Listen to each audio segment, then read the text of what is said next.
Assalamualaikum warahmatullahi wabarakatuh. Selamat pagi, selamat siang, selamat sore, selamat malam teman-temanku semua ya. Berjumpa kembali dengan Mas Bro Tegal yang acak kadut nggak karuan ya. Yang penting bisa mengudara, yang penting memberikan motivasi yang nggak bohong-bohong, nggak ngibul-ngibul ya. Justru Mas Bro banyak mengingatkan ya, menyelamatkan orang-orang yang belum tahu kripto, memberikan arahan yang belum tahu kripto, orang yang baru masuk kripto ya, biar nggak kena jebakan Batman bahwa kripto itu investasi yang sangat tinggi risikonya. Di sini bermain game ya, banyak gambling, tipu menipu, juga lengkap yang namanya Ponzi, yang namanya orang-orang dump and pump, yang namanya membohongi dengan koin-koin Michi yang sejuta omong kosong yang muluk-muluk ya. Jadi untuk orang baru supaya lebih ngerti, lebih mendalami masalah kripto, jangan kata tetangga, kata teman kaya dari kripto, tiba-tiba Anda jual sapi, jual kebo masuk kripto, pas yang Anda dengerin orang-orang yang ngibul, habis uang Anda ya. Seperti itu yang namanya orang-orang yang merasakan pernah hancurnya di kripto. Begitu sakitnya, Mas Bro juga ikut merasakan bagaimana sakitnya. Jadi di dalam kripto harus imbang. Kalau pinter sama pinter namanya adu nasib ya, main seimbang ya. Jadi yang menentukan nasib, kalau yang satu bodoh yang satu pinter ya kasihan ya, itu nggak imbang namanya. Yang bodoh akan dimakan yang pintar, kan seperti itu ya. Saya tidak bosen-bosen untuk menasihati. Yang mau, yang nggak mau ya nggak apa-apa, yang mau ya tinggalkan meme koin ya. Kalau Anda ingin tetap memakai baju, kecuali kalau Anda pingin lari-lari nggak pakai baju, ya monggo-monggo aja teruskan di meme koin Anda. Anda sekali untung, 99% kegagalannya. Di meme koin saya pastikan seperti itu ya. Nanti di samping teknikal, Mas Bro akan sedikit serius ya, memberikan pandangan ke depan arah BTC seperti apa. Makanya yang belum subscribe tolong di subscribe ya. Namanya masih subscribe-nya masih sedikit sekali, biar channel ini bisa berkembang lebih baik lagi tentunya, seperti itu ya. Jadi pandangan Mas Bro ke depan bahwa cryptocurrency terutama Bitcoin sama ETH, saya sarankan yang punya uang ratusan juta, yang ratusan juta yang punya. Kalau yang nggak punya uang kayak Mas Bro ya cukup nonton di pinggir lapangan ya. Paling tidak Mas Bro memberikan edukasi. Yang kemarin juga banyak yang uang ratusan juta masuknya di meme coin semua, ternyata curhat sama Mas Bro itu habis semua. Itu saya ngomong seperti ini itu banyak sekali pengaduan secara pribadi ke Mas Bro, yang orang-orang curhat secara pribadi yang uangnya 100 juta 500 juta habis itu banyak. Jadi Mas Bro nggak omong kosong asal jeplak aja bagi yang mau diingatkan ya. Jadi seperti ini ya, arah ke depan BTC ini kemungkinan 5-10 tahun lagi Anda nggak akan bisa melihat BTC di harga di bawah 1 M. Ini pandangan saya pribadi ya, dengan alasan kenapa ya, dari tahun 2021 sampai hingga sekarang tahun 2023 itu kripto itu menurun terus ya. Jadi faktornya banyak sekali ya. Juga ya salah satu akan saya sampaikan, walaupun nggak semua ya, dengan habis bull market semua orang pada TP dengan fatwa fear yang nggak baik. Juga yang sekarang pada merangkul kripto, dulu juga ngebom kripto pakai rudalnya Mbah Putin supaya harganya hancur dibanting dia mau serok, kan seperti itu. Jadi dari hancurnya Terra Luna, FTX, Crypto ya, itu semua orang pada ketakutan. Semua yang di dalam kripto itu banyak keluar menjauhi kripto, itu faktornya ya. Dengan bangkrutnya perbankan-perbankan, perusahaan-perusahaan itu banyak yang keluar dari kripto. Jadi selama ini itu 3 tahun ini itu yang berada di dalam kripto itu hanya orang-orang dalam, hanya orang-orang yang memang sudah di dalamnya. komunitas kripto saja, yang di dalam aja sudah banyak yang keluar, apalagi dari luar masuk ke dalam boro-boro nggak ada. Itu pun sebagai catatan kita, harga masih bisa bertahan bro ya. Sekarang sebaliknya ya,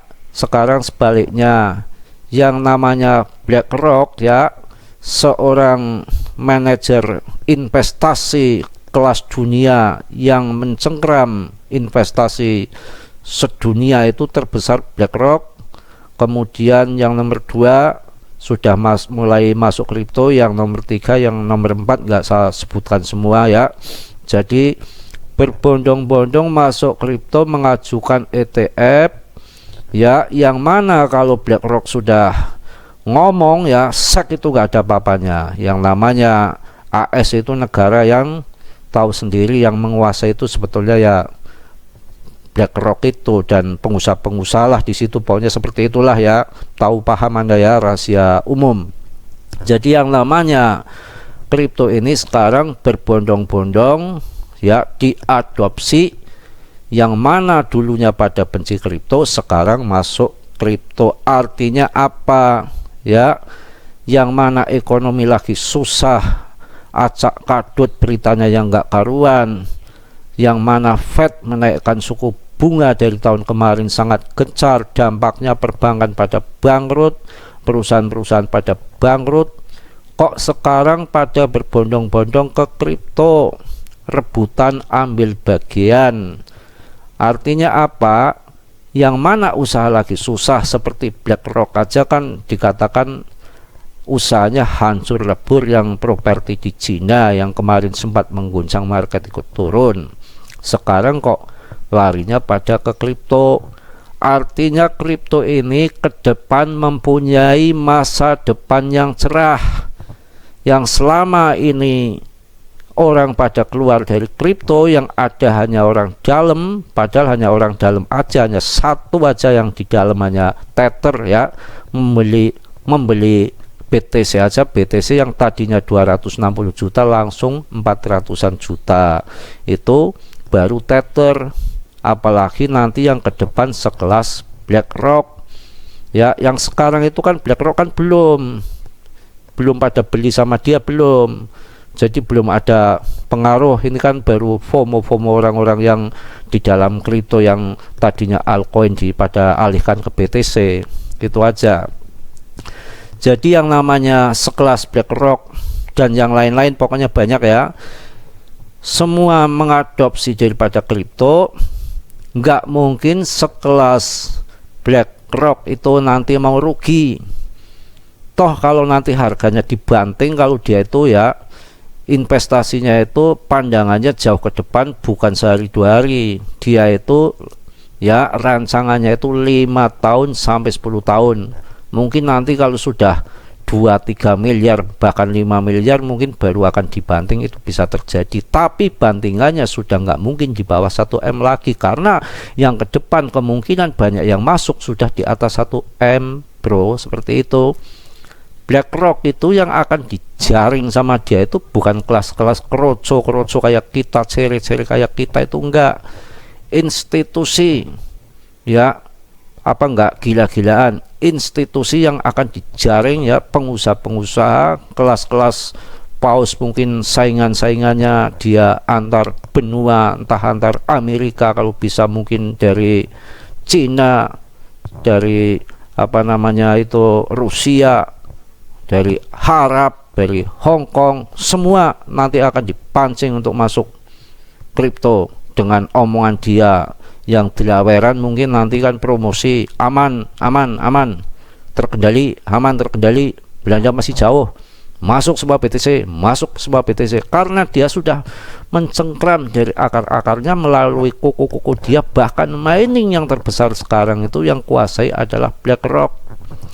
Jadi ini kesempatan kita yang kemarin pada bangkrut, pada benjut, pada bundas, yang tertipu di meme coin. Kalau yang punya dana ya, kalau yang nggak punya dana ya ngapain lagi, kita nonton aja. Itu masukkan ke BTC ETH, yang mana nanti dipanen tahun 2024 pas halving BTC. akhir tahun jangan sampai keduluan sama paus. Yang namanya halving nanti dimulai bulan Maret tanggal 14 tahun 2024 itu kan baru mulai, kan nggak langsung terbang. Seiring dengan halving berjalan, rewardnya dipotong, nanti akan naik dengan FOMOria yang tadinya nggak tahu kripto jadi tahu kripto, tetangga untung ikut main masuk, yang tukang becak, tukang ojek semua jadi masuk, jadi tahu BTC, ya media nanti digembar-gemborkan, bahkan YouTube pun nanti isinya tutorial kripto melulu kalau di saat memang kripto lagi dimainkan. Itu sedikit-sedikit yang keluar itu ya. Jadi nanti dikontrol, dia bikin FOMO, bikin rame, lari bondong-bondong semua ke kripto harganya akan naik tinggi. Di saat itu kita ngikuti well TP, kita ikut TP. Kalau sekarang well serok, kita ikut serok. Jadi kemungkinan ke depan bisa 2 miliar, 3 miliar, bahkan 5 miliar itu bisa aja kalau mereka mainkan. Kenapa saya seperti itu? Sekarang itu yang namanya aset kripto keseluruhan itu cuma 1,1 triliun. Belum ada apa-apanya dengan uang yang dikelola investasinya BlackRock. Dia itu di atas 20 triliun. Kalau dijejer uangnya di Jakarta, disebar sampai Monas, digantung, Monasnya ambruk, kambrukan uangnya BlackRock, bro. Itu di situ ya. Ini pemahaman yang sederhana, yang mudah dimengerti. Secara penerawangan Mas Bro bisa benar, bisa enggak. Semua yang Anda yang baik diambil, yang buruknya ya dibuang, dianalisa lagi, jangan dimakan mentah-mentah. Sekarang yang namanya perusahaan perbankan pada bangkrut, kok larinya berbondong-bondong ke kripto, menandakan kripto itu nanti ke depan yang namanya BTC akan luar biasa, terbangnya ke depan luar biasa ya. Mereka itu bukan asal unyuk-unyuk kayak Anda punya uang 10 juta, bahkan ada yang 5 juta, 100 juta, dikasih tahu nanti Brace harganya akan sekian, Anda akan menjadi miliarder, akan menjadi jutawan ya. Ini koin itu ABC, Anda percaya aja, dikibulin habis Anda. Kalau ini saya berikan pemahaman yang betul-betul yang benar ya. Main kripto itu dengan teknik ya, tekniknya seperti apa, fundamentalnya seperti apa ya. Kalau Anda beli terus dipancing-pancing beli ya, yang depnya bilang kerjasama ini kerjasama itu, proyek ini proyek itu, dianya aja TP melulu kok ya, gimana lah. Kalau ini fundamental yang benar seperti ini, digembar-gemborkan BlackRock bikin ETF, tapi kan dia betul-betul udah siapkan dana 9 triliun untuk khusus ETF support. Itu jelas, nggak omong kosong. Makanya nggak mau ketinggalan yang pemegang aset kedua dunia setelah BlackRock itu, dengar-dengar yang nomor 2 juga akan masuk ya. Yang namanya permainan yang luar biasa. Binance ditendang, untungnya Binance uangnya kuat ya, nggak semudah kayak FTF yang bisa ngomong doang jeblek langsung habis. Binance masih bertahan, masih kuat, duitnya masih punya ya, masih bisa nahan harganya. Mana Binance ditendang, ternyata ada Citadel, ada Citadul, ada macam-macam orang daldul di sana itu sudah mulai bisik-bisik bikin exchange saingannya Binance, geblek. Sudah ketahuan, terbongkar, rebutan bondo dunyo, rebutan market kripto. Berarti market yang lain pada benjut, pada bonyok. Hati-hati nanti sekarang yang di saham, kemungkinan ke depan itu akan lebih parah jatuhnya. Yang sekarang dikuasai larinya mau pada ke BTC ETH. Yang video kemarin saya jelaskan namanya BTC, bapaknya rajanya cryptocurrency, pasti ada rakyatnya. Kemungkinan nanti top CMC juga akan terbawa naik ya. Jadi sabar, ada momennya ya, begitu ya. Jadi sedikit saya baca berita sebelum ke technical analisis yang lain sedikit-sedikit ya. Yang namanya jangan banyak-banyak, nanti melepek ya. Namanya gelas dikasih air 1 teko ya meludak, artinya stres gila ya. Jakarta, pasar aset kripto menunjukkan tanda recovery dengan Bitcoin yang melonjak sejak Kamis 15 Juni dari USDT 24825 hingga Selasa 20 Juni mendekati level USD 27.000.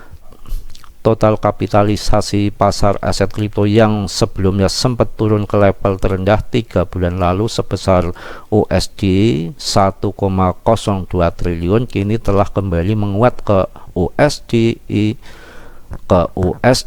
1,08 triliun. Selain itu, ETH ya juga kembali menghijau dengan kembali bertengger mendekati di USD 1,750. Kenaikan juga diikuti sebagian besar altcoin lainnya yang juga ikut menguat seperti Solana, Polygon, Matic kembali menguat ke level USD 16,20 naik 4,42% dan Matic menguat ke USD 0,616 naik 3,06% dalam 24 jam terakhir.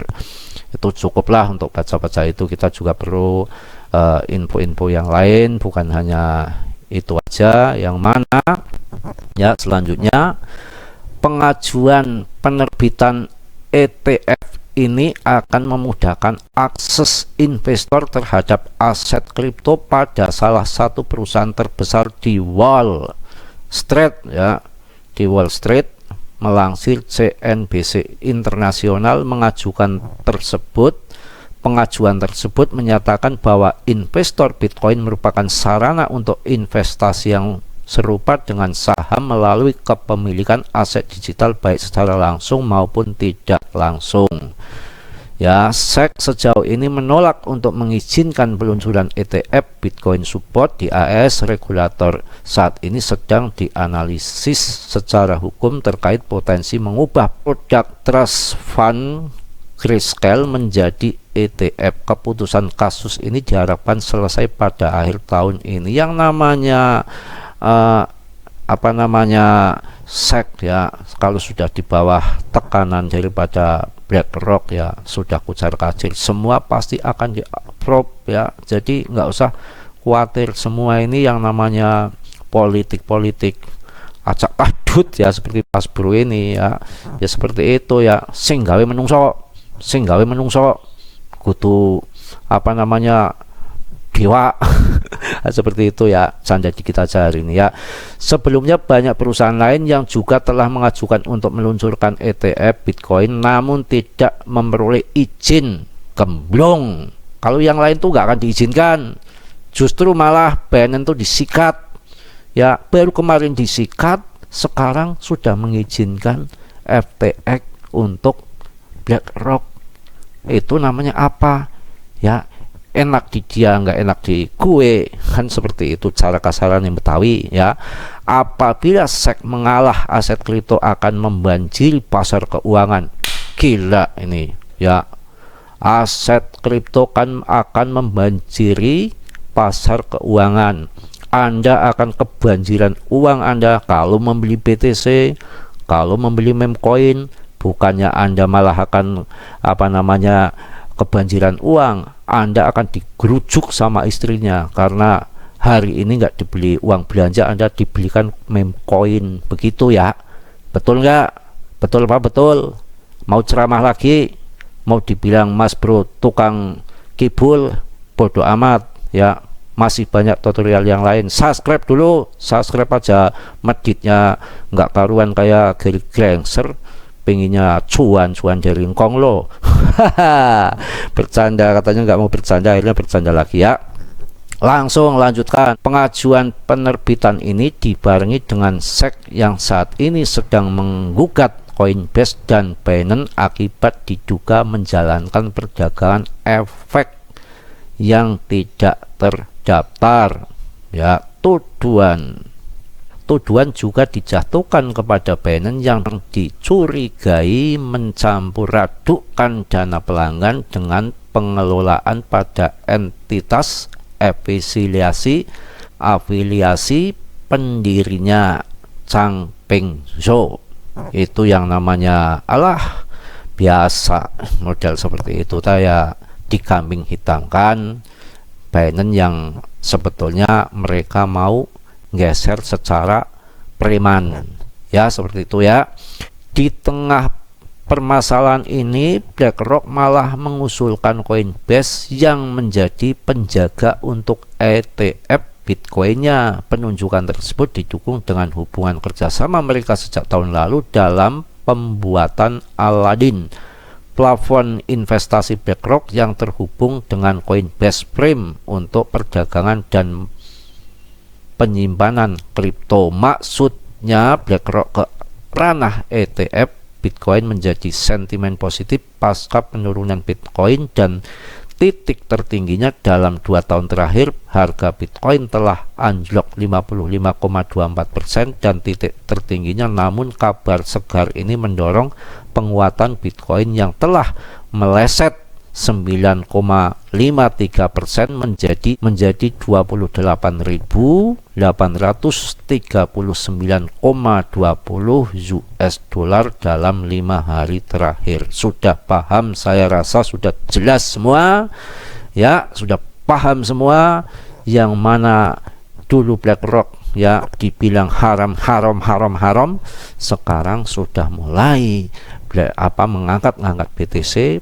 Baru gembar-gembor saja BTC sudah mulai naik, apalagi nanti kalau sudah di-probe kemudian yang namanya institusi pada masuk ke BTC akan menjadi 35 miliar. Itu bohongannya Mas Bro seperti itu. Daripada membohongi Anda token micin yang nantinya akan menjadi Rp1, itu omong kosong. 99% ngibul. Kalau BTC dibilang 1-2 miliar bahkan 5 miliar tidak akan nyibul. Tunggu aja waktunya ya, tunggu aja waktunya. Sekelas nomor 1 investasi dunia yang megang uang banyak terbanyak di dunia aja sudah gembar-gembor, sudah namanya ngeloni daripada BTC. Kan mau apa Anda? Terserah dia, mau dibikin 10M aja bisa. Nanti setelah uangnya gendut sudah banyak baru dimakan, dibanting. Makanya kita harus belajar, tahu fundamental, tahu perkembangan licik-liciknya orang. Kita ikut berlindung di balik kelicikan dia. Ini cara gobloknya, maaf ya. Jadi ketika dia masuk kita masuk, dia jual kita jual, simple seperti itu. Karena ini game, permainan game saja ya. Kalau yang kemarin pada bangkrut di CoinMint, pada hancur di CoinMint, Anda tobatlah masuk ke BTC ETH ya, yang uangnya banyak. Nanti yang kemarin dimakan setan, Anda uangnya kemungkinan akan kembali lagi, seperti itu ya. Sedikit saya tak membahas masalah chart Bitcoin untuk sebagai penutup aja ya. Sedikit untuk penutup saya akan membahas Bitcoin, yang mana Bitcoin ini ya, jadi arahnya sudah arah bullish ya. Jadi yang namanya Bitcoin sudah arah bullish, bottomnya sudah diketahui, arah bearishnya sudah berubah ke bottom sudah diketahui, sekarang ke arah bullish. Walaupun di arah bullish tetap ya ada naik turunnya ya. Ini saya menggunakan daily ataupun weekly supaya akurat. Biasanya kalau awan Ichimoku ini 99% akurat, jadi walaupun itu nanti arahnya ke atas tetap ada naik turunnya, karena di situ ada yang TP duluan, ada yang main lepret ya. Naik turun itu udah hal yang biasa. Yang penting intinya kalau investasi jangka panjang dia akan arahnya kan ke atas ya. Ini kalau melihat ramalan bisa betul bisa enggak ya, jangan dimakan mentah-mentah. Ini nanti kan dia itu kan ke atas sampai bisa terjadi. Ini kan di belakang ini ada apa namanya resisten. Ini resisten awan Ichimoku berada di 467-an. Ini kalau 467 bisa jebol ke atas ya, ini nanti bisa sampai yang ini resisten yang belakang ini nanti dia harganya akan sampai 500-an bro ya. 500-an ini jangkanya panjang ya, 500-an itu sampai Agustusan ya. Jadi sampai Agustus itu kan kebanyakan hijau ya. Nanti September ini sudah ada perosotan TK, ini nanti akan turun lagi bro ya. Jadi nanti bisa dibanting lagi, bisa harga 430, nggak sampai 200 lagi enggak ya, mungkin di 430-an ya. Nanti habis itu ini kan awan hijau kalau menurut dari Ichimoku ini kan Anda kelihatan nggak dari situ ya. Nanti mulai September itu ada penurunan, dan November Desember nanti ini hijau, ada kenaikan, bisa terbang lagi, mungkin akan sampai di harga 600-an ya, baru nanti Januari dibanting lagi, ya, mulai halving bulan Maret, 3 bulan dibanting mulai Maret, mungkin akan mulai terbang lagi menuju areal sampai bull market sampai akhir tahun. Tuh gambaran Mas Bro seperti itu, singkat saja, simpel saja. Kurang paham saya pahamkan lagi. Ini untuk jangka panjangnya tetap ada naik turunnya ya. Ini kalau nanti kuat ya sampai ke harga yang di atas ini, sampai jebol resisten itu sampai 460 tujuan. Kalau dia kuat ke atas nanti bisa sampai 500.